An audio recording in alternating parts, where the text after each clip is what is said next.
Kalimantan itu ada waliun min auliya illahi, guru sekumpul. Begitu dibukakan pintu kubur Rasulullah, kita masuk. Yang pertama itu dindingnya hijau. Dibuka dinding hijau, kuning. Buka dinding kuning, putih. Buka dinding putih, nisan Rasulullah. Begitu kita sampai ke nisan Rasulullah, Rasulullah begini. Lihat Zaini datang begini. Kuburnya bergerak, keluarlah beliau. Kita cium, kita peluk. Beliau punya kerajaan sendiri. Beliau punya surga sendiri. Beliau berhak dan diizini dan berhak memasukkan ke dalam surga siapapun yang dikehendaki oleh hebatnya almarhum sekumpul. Dan orang yang minum kopi dalam hadis dan diriwayatkan mamata fi batni qahwah dakhala jannah, atau kama qala Rasulullah. Barang siapa orang yang minum kopi toh meninggal dunia, di perutnya ada bekas kopi, masuk surga.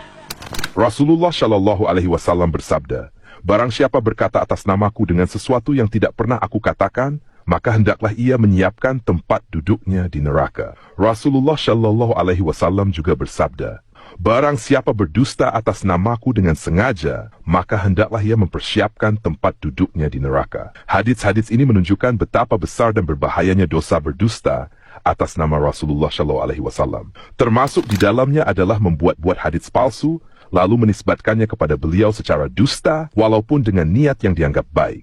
Oleh karena itu, haram hukumnya membuat hadits palsu. Misalnya dengan mengambil ucapan yang terlihat indah atau bermakna baik, kemudian dinisbatkan kepada Rasulullah Shallallahu Alaihi Wasallam, padahal beliau tidak pernah mengucapkannya. Fenomena ini banyak terjadi di zaman sekarang, ketika beredar hadits-hadits yang baru muncul dan tidak memiliki dasar yang sahih. Maka seorang muslim wajib berhati-hati dan selalu memeriksa kebenaran setiap hadits yang dinisbatkan kepada Rasulullah Shallallahu Alaihi Wasallam sebelum menyebarkannya atau mengamalkannya. Ada pertanyaan, saya menonton ceramah di YouTube, ada salah seorang kiai mengatakan dalam ceramahnya bahwasanya beliau bertemu dengan Rasulullah dalam kondisi terjaga. Beliau katakan beliau mencium tangan dan meluk Rasulullah SAW. Apakah benar bisa bertemu Rasulullah dalam kondisi terjaga? Jawabannya tidak benar. Ya. Sering saya sampaikan, Rasulullah SAW mungkin bertemu dengan kita dalam kondisi mimpi. Mimpi kita bertemu dengan Nabi, itu mungkin. Kata Rasulullah SAW, man ra'ani fil manami faqad ra'ani. Fa inna syaitana la yatamatsalu bi. Barang siapa yang melihat aku dalam mimpi, maka dia telah melihat aku.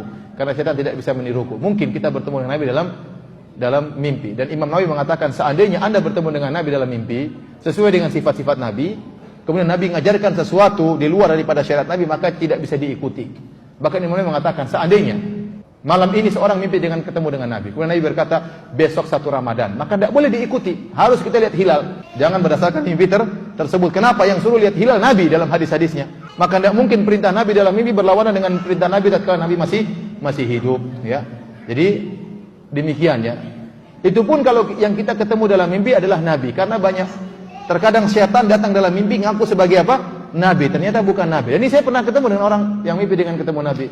Bilang saya ketemu dengan Nabi. Terus gimana Nabi yang kau lihat? Nabi bersinar wajahnya. Ada jenggotnya enggak, dagunya bersinar. Oh, itu bukan Nabi kata saya. Dagunya bersinar. Kalau Nabi jenggotnya apa? Lebat. Berarti bukan Nabi yang kau lihat. Ada yang bertemu dengan Nabi. Bagaimana ciri-ciri Nabi? Nabi wajahnya bersahaja. Kemudian rambutnya putih, jenggotnya putih. Itu bukan Nabi. Karena Nabi ubannya cuma 20 helai. Yang kau lihat itu bukan siapa? Bukan Nabi. Maksud saya, Nabi, setan tidak bisa niru Nabi, tapi setan bisa ngaku sebagai Nabi. Itu pun dalam mimpi. Adapun tatkala masih Nabi ketemu kita dalam kondisi sadar, ini enggak mungkin. Nabi sekarang jadi kubur. Dia tidak akan keluar dari kuburan kecuali pada hari kiamat kelak. Makanya waktu Rasulullah SAW sebutkan tatkala di padang mahsyar, Rasulullah SAW menanti umatnya di haud, di telaganya. Tahu-tahu ada orang yang mau ke telaga Nabi, diusir. Kata Nabi, ya Allah, mereka adalah orang yang saya kenal. Kata Allah Subhanahu wa taala, innaka la tadri ma ahdatsu ba'da. Kau tidak tahu apa yang mereka lakukan setelah engkau pergi. Nabi tidak tahu. Kalau Nabi bisa keluar ketemu orang jalan-jalan, ya pasti Nabi tahu kondisi. Oh, sekarang 2016 ada pengajian di Masjid Angkatan Laut. Nabi tahu. Ada ini, ada ibu-ibu pengajian. Rasulullah SAW tidak tahu. Makanya kata Allah, kau tidak tahu apa yang mereka lakukan setelah kau meninggal dunia.